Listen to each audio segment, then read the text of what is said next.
Experience, కొత్త అనుభవం. కానీ ఎప్పుడో 1986లో లేడీస్ టైలర్ అనే సినిమా థియేటర్లో చూడడం జరిగింది. నేను పరిపూర్ణంగా ఆ సినిమా రియాక్షన్ని పరిపూర్తిగా ఆడియన్స్తో అంటే ప్రేక్షకులతో కలిపి చూడటం అనేది ఎంత గొప్ప ఎక్స్పీరియన్స్, అది మాబుట్టి వాళ్ళు అనుభవిస్తే తెలియనటువంటి విషయం.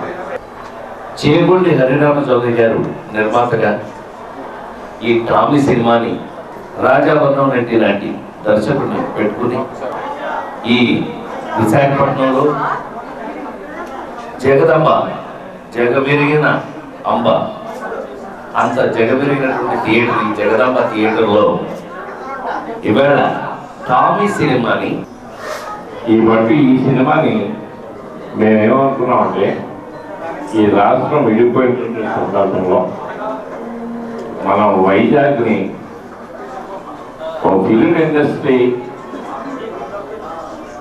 యొక్క కేంద్రంగా దీన్ని తీర్చిదిద్దామనేటువంటిది ఇవాళ మన చంద్రబాబు నాయుడు గారు కానీ లేకపోతే ఇతర పెద్దలు కానీ ప్రభుత్వంలో ముఖ్యులు కానీ ఇవాళ భావిస్తున్నటువంటి ఈ సందర్భంలో ఈ ప్రతిని మన వైజాగ్లో వేస్తే బాగుంటుంది, ఏపీ స్టేట్లో వేస్తే బాగుంటుంది అని చెప్పేసి అనుకుని ఈవేళ ఈ వైజాగ్లో ఈ ప్రీమియర్ షోని వేయడం జరిగింది.